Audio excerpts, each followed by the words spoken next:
Kanalıma hoş geldiniz. Bugün sizlere menekşe büyütmenin 4 önemli püf noktasından bahsedeceğim ve özellikle menekşe yapraktan nasıl çoğaltılır bunu da videonun en sonunda sizlere sonuçlarıyla göstereceğim. Özellikle menekşelerinizin bu şekilde bol bol çiçeklenebilmesi için bu 3 yönteme mutlaka dikkat etmeniz gerekiyor. Sizlere şimdi menekşe bakımında ilk yapmanız gereken birinci yöntemden bahsedeceğim. Birinci yöntem, menekşeleriniz çiçekleri solduktan sonra yapmanız gereken ilk yöntem. Bu tarz bütün çiçekleri solan ve yaprakları çürümeye başlayan, sararmaya başlayan menekşelerinize ilk yapmanız gereken birinci püf nokta budama yapmak. İlk olarak solan çiçekleri saplarıyla beraber hepsini tek tek kesiyoruz. Bu işlem özellikle menekşenin yeni çiçek çıkarmasını kolaylaştırmak için, çünkü sürekli üzerinde kuru çiçeklerle duran bir menekşe çiçek çıkarımını daha da zorlaştırır. Bu yüzden mutlaka solar solmaz menekşelerinizin solan çiçeklerinizi kesin mutlaka. Bakın bunlar solan çiçekleri ve bunları tek tek kestim ve bundan sonra yapraklarına bakmanız gerekiyor. Yapraklarda da bakın bu şekilde çürüyen ya da çürümese bile sararmaya başlayan ve özellikle eski olan, yaşlı olan yaprakları budamanızı tavsiye ederim. Çünkü eğer kesmezsek çok yaşlı yapraklar olursa bu gücünü daha çok yapraklara verir ve çiçek çıkarımını zorlaştırır. Menekşelerin yapraklarının canlı olabilmesi ve bol bol çiçek dalı çıkarabilmesi için ikinci önemli püf nokta için ihtiyacımız olan kolayla ulaşabileceğiniz bir patates.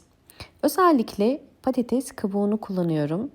Bu yöntemde patates kabuğunu kullanmamın nedeni patates kabuğunda bol miktarda C vitamini var ve aynı zamanda bol miktarda potasyum var. Şimdi patates kabuklarını kestim ve bunları küçük parçalara ayıracağım. Özellikle küçük parçalara ayırmanızı tavsiye ederim. Çünkü bu tarz gübrelerde küçük parçalara ayırdığınız zaman içerisindeki vitaminleri çok daha hızlı suya geçecektir. Bunun için küçük parçalara ayırıyorum.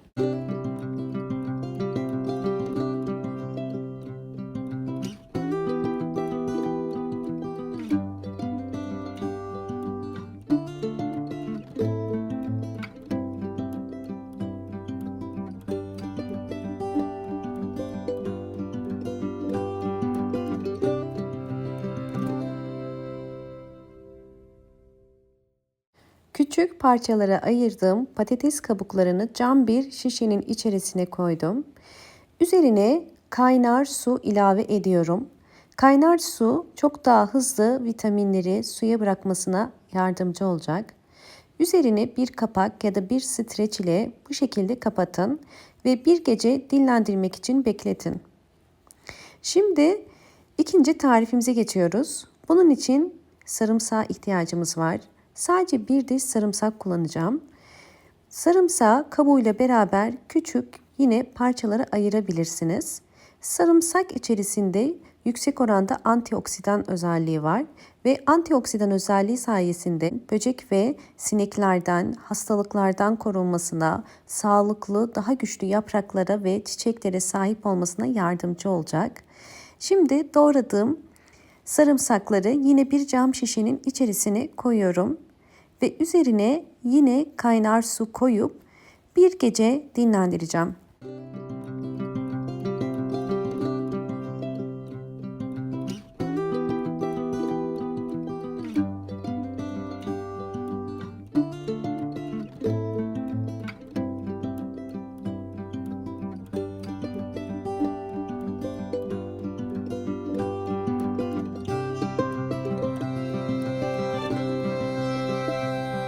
Videomu buraya kadar izlediyseniz ve beğendiyseniz hemen beğen tuşuna basıp kanalıma da abone değilseniz eğer bana destek olmak için abone olabilirsiniz. Ve videomu çevrenizde paylaşıp daha fazla kişiye ulaşmasına da yardımcı olursanız çok sevinirim. Evet, bir gece beklettiğim 2 gübrem de hazır. 2 gübreyi de süzüyoruz. Patates kabuklarının ve sarımsak tanelerinin suya karışmaması gerekiyor. Sadece suyuna ihtiyacımız var.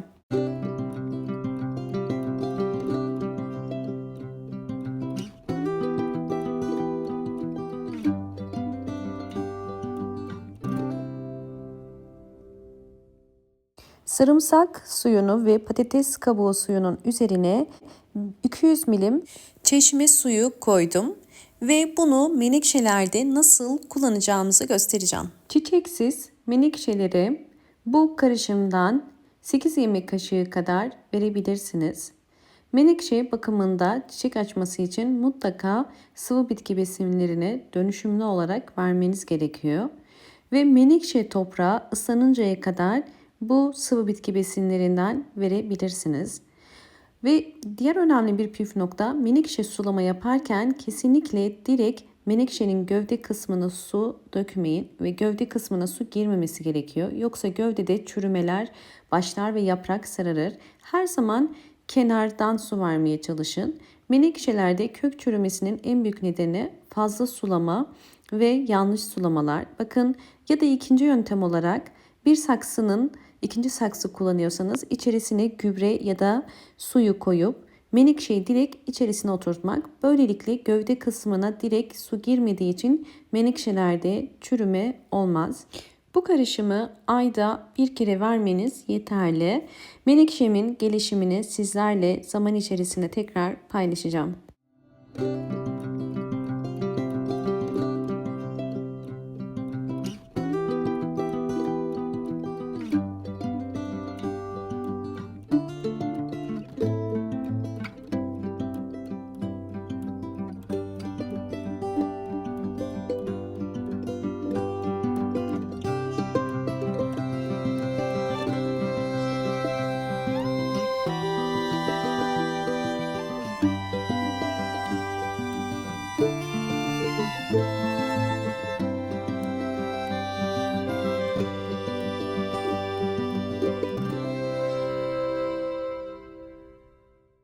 Menekşelerimin son hali bol bol çiçekli.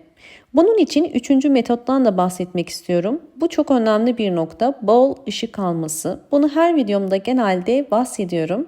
Fakat gerçekten bol ışık alan, yeterli ışık alan çiçekler her zaman daha çok çiçeklenir, daha hızlı büyür. Bu yüzden bu aşamada menekşelerinizi pencereye yakın ama direkt güneş almayan, yapraklarını yakmayacak şekilde olan aydınlık bir yere koymanızı mutlaka tavsiye ederim. Ve son önemli 4. püf noktamız, menekşe nasıl çoğaltılır? Menekşe yapraktan çoğaltmanın püf noktalarını ve tüm detaylarını şimdi sizlerle paylaşacağım. Bunun için elinizde sağlıklı yaprakları olan bir menekşe gerekli. Menekşe yapraklarının sağlıklı olması gerekiyor, özellikle çoğaltacağınız yaprağın, ve yeni ve çok eski yaşlı yapraklar olmaması gerekiyor. Bu yüzden ortadan menekşe yapraklarını kesin. Ve buraya kadar videomu izlediyseniz ve beğendiyseniz hemen beğen tuşuna basıp kanalıma da abone değilseniz eğer bana destek olmak için abone olabilirsiniz. Özellikle menekşeleri yapraklarını keserken farklı menekşe yapraklarını keserek istediğiniz menekşeyi çoğaltabilirsiniz. Menekşeleri ekmeden önce kestiğimiz yaprakların sapları çok uzun. Daha hızlı köklenmesi için bakın bu şekilde kesiyorum. Bütün yaprakları uçtan keserek köklenmesini hızlandıracağız.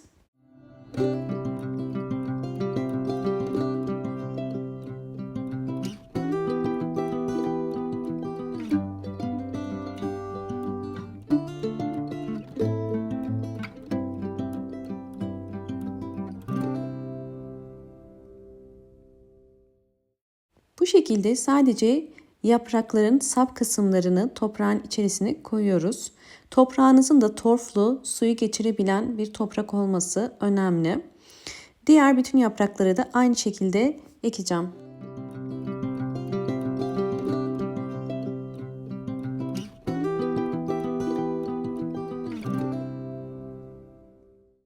Son olarak su sıkıyorum. Toprak kurudukça su sıkabilirsiniz ve bol ışık alan bir yere koyup nasıl çoğaldığını da sizlere göstereceğim. Videomu buraya kadar izlediyseniz ve beğendiyseniz hemen beğen tuşuna basıp kanalıma da abone değilseniz eğer bana destek olmak için abone olabilirsiniz. Bol bol yorumlar yapıp yorumlar kısmında da sorularınız varsa sorabilirsiniz. Evet, gördüğünüz üzere aylar sonra menekşeleri yapraktan çoğalttık. Bu şekilde bol bol yeni yapraklar çıkardılar. Bir yapraktan bir menekşe çoğaltmak mümkündür. Köklendikçe yeni yapraklar çıkarırlar. Ve daha sonra gördüğünüz üzere bu şekilde bol bol menekşe elde edebilirsiniz. Bu da yine köklendirdiğim bir menekşem. Küçücük olduğu halde çiçekler çıkarmaya başladı. Bu da sizlerle beraber ektiğim menekşe yaprakları. Bu şekilde küçük küçük yapraklar çıkarıyor. Menekşe yapraklarını bu şekilde köklendikten sonra isterseniz küçük saksılara alıp büyütebilirsiniz. Videomu buraya kadar izlediğiniz için teşekkür ederim. Hoşça kalın, sağlıkla kalın.